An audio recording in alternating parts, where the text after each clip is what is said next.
स्थापकाय च धर्मस्य सर्वधर्म स्वरूपिणे अवतार वरिष्ठाय रामकृष्णाय ते नमः। শ্রী শ্রী রামকৃষ্ণ কথামৃত দ্বিতীয় খণ্ড। তব কথামৃতম তপ্ত জীবনম কবিভিড়িতম কলমশাপহম শ্রবণমঙ্গলম শ্রীমদাততম ভুবি গৃণন্তি ये পুরিদা জনা। শ্রীমদ্ভাগবত গোপী গীতা।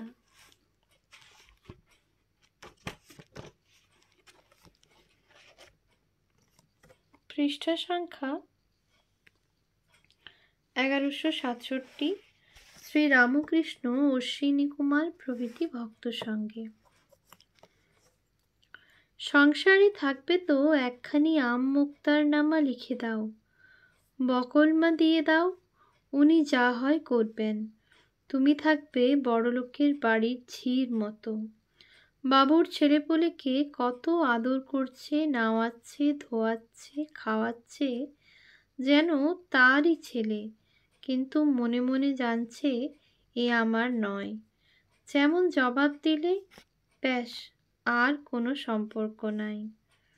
যেমন কাঁঠাল খেতে হলে হাতে তেল মেখে নিতে হয়, তেমনি ওই তেল মেখে নিও, তাহলে আর সংসারে জড়াবে না, লিপ্ত হবে না।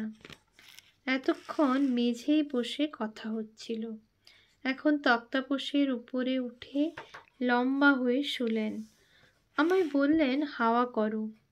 আমি হাওয়া করতে থাকলাম। চুপ করে রইলেন। একটু পরে বললেন, বড্ড গরম গো, পাখাখানা একটু জলে ভিজিয়ে নাও। আমি বললাম, আবার শোক তো আছে দেখছি। হেসে বললেন, কেন থাকবে নি, কেন থাকবে নি? আমি বললাম, তবে থাক থাক, খুব থাক। সেদিন কাছে বসে যে সুখ পেয়েছি সে আর বলবার নয়। শেষবার যে বারের কথা তুমি তৃতীয় খণ্ডে উল্লেখ করেছ, সেইবার আমার স্কুলের হেডমাস্টারকে নিয়ে গেছিলাম। তার BA পাশ করার অব্যবহিত পরে। এইবার এই সেদিন তোমার সঙ্গে তাঁর দেখা হয়েছে।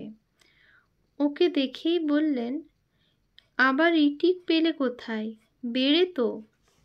ওগো, তুমি তো উকিল, ওহ বড় বুদ্ধি, আমায় একটু বুদ্ধি দিতে পারো?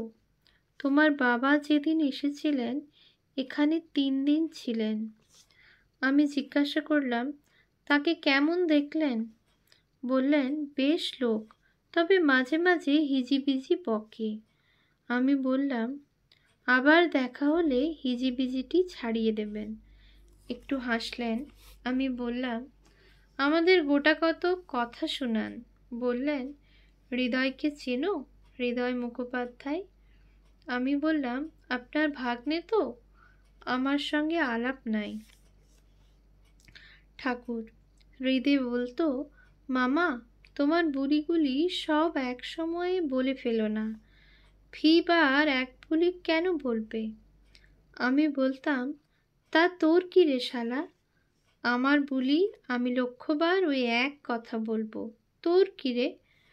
আমি হাসতে হাসতে বললাম, তা বটেই তো।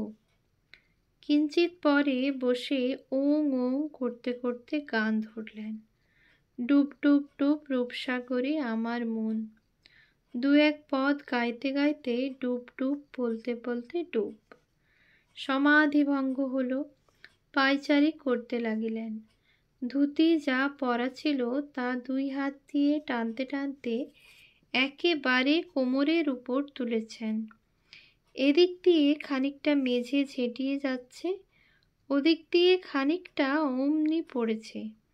আমি আর আমার সঙ্গী টেপাটিপি করছি আর চুপি চুপি বলছি, ধুতিটি পরা হয়েছে ভালো। একটু পরেই দূর শালার ধুতি বলে ধুতিটা ফেলে দিলেন, দিয়ে দিগম্বর হয়ে পায়চারি করতে লাগলেন। উত্তর দিক থেকে কার যেন ছাতা ও লাঠি আমাদের সম্মুখে এনে জিজ্ঞাসা করলেন, এ ছাতা লাঠি তোমাদের? আমি বললাম না। অমনি বললেন, আমি আগেই বুঝেছি এ তোমাদের নয়। আমি ছাতা লাঠি দেখেই মানুষ বুঝতে পারি। সেই একটা লোক হাউমাউ করে কতকগুলো গিলে গেল, এ তারই নিশ্চয়। কিছুকাল পরে ওইভাবেই খাটের উত্তর পাশে পশ্চিমমুখ হয়ে বসে পড়লেন। বসেই আমায় জিজ্ঞাসা, ওগো, আমায় কি অসভ্য মনে করছো? আমি বললাম, না, আপনি খুব সভ্য। আবার এই জিজ্ঞাসা করছেন কেন?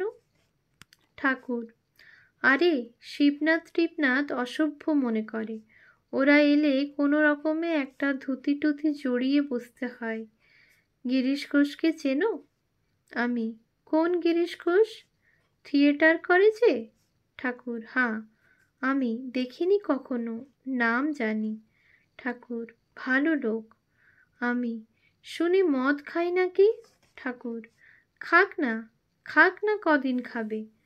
বললেন, তুমি নরেন্দ্রকে চেনো? আমি, আজ্ঞা না। ঠাকুর, আমার বড় ইচ্ছা তার সঙ্গে তোমার আলাপ হয়। সে বিএ পাশ দিয়েছে, বিয়ে করেনি। আমি, যে আজ্ঞা, আলাপ করব। ঠাকুর, আজ রামদত্তের বাড়ি কীর্তন হবে, সেইখানে দেখা হবে। সন্ধ্যার সময় সেইখানে যেও। আমি, যে আজ্ঞা। ঠাকুর, যাবে তো? যেও কিন্তু। আমি, আপনার হুকুম হলো, তা মানব না? অবশ্য যাব। ঘরের ছবি কখানা দেখালেন। পরে জিজ্ঞাসা করলেন, বুদ্ধদেবের ছবি পাওয়া যায়? আমি, শুনতে পাই পাওয়া যায়। ঠাকুর, সেই ছবি একখানি তুমি আমায় দিও। আমি, যে আজ্ঞা, যখন এবার আসবো নিয়ে আসবো। আর দেখা হলো না। আর সেই শ্রীচরণ প্রান্তে বসতে ভাগ্যে ঘটে নাই। সেদিন সন্ধ্যার সময় রামবাবুর বাড়ি গেলাম। নরেন্দ্রের সঙ্গে দেখা হলো। ঠাকুর একটি কামরায় তাকিয়া ঠেস দিয়ে বসেছেন। নরেন্দ্র তার ডান পাশে, আমি সম্মুখে। নরেন্দ্রকে আমার সহিত আলাপ করতে বললেন। নরেন্দ্র বললেন, আজ আমার বড় মাথা ধরেছে, কথা কইতে ইচ্ছে করছে না। আমি বললাম, থাক, আর একদিন আলাপ হবে। সেই আলাপ হয় 1897 সনের মে কি জুন মাসে আলমোড়ায়। ঠাকুরের ইচ্ছা তো পূর্ণ হতেই হবে, তাই 12 বছর পরে পূর্ণ হলো। আহা, সেই স্বামী বিবেকানন্দের সঙ্গে আলমোড়ায় কটা দিন কত আনন্দেই কাটাইয়াছিলাম। কখনো তার বাড়িতে, কখনো আমার বাড়িতে, আরেকদিন নির্জনে তাকে নিয়ে একটি পর্বত শৃঙ্গে। আর তার সঙ্গে পরে দেখা হয় নাই। ঠাকুরের ইচ্ছা পূর্ণ করতেই সেবারের দেখা। ঠাকুরের সঙ্গেও মাত্র 4-5 দিনের দেখা, কিন্তু ওই অল্প সময়ের মধ্যেই এমন হয়েছিল যে তাকে, ঠাকুরকে মনে হতো যেন এক ক্লাসে পড়েছি। কেমন বেয়াদবের মতো কথা বলেছি। সম্মুখ থেকে সরে এলেই মনে হতো, ওরে বাপরে, কার কাছে গেছিলাম। ওই কদিনেই যা দেখেছি ও পেয়েছি, তাদের জীবন মধুময় করে রেখেছে। সেই দিব্যামৃতবর্ষী হাসিটুকু যতনে পেটরায় পুরে রেখে দিয়েছি। সে যে নিঃসম্বলের অফুরন্ত সম্বল গো।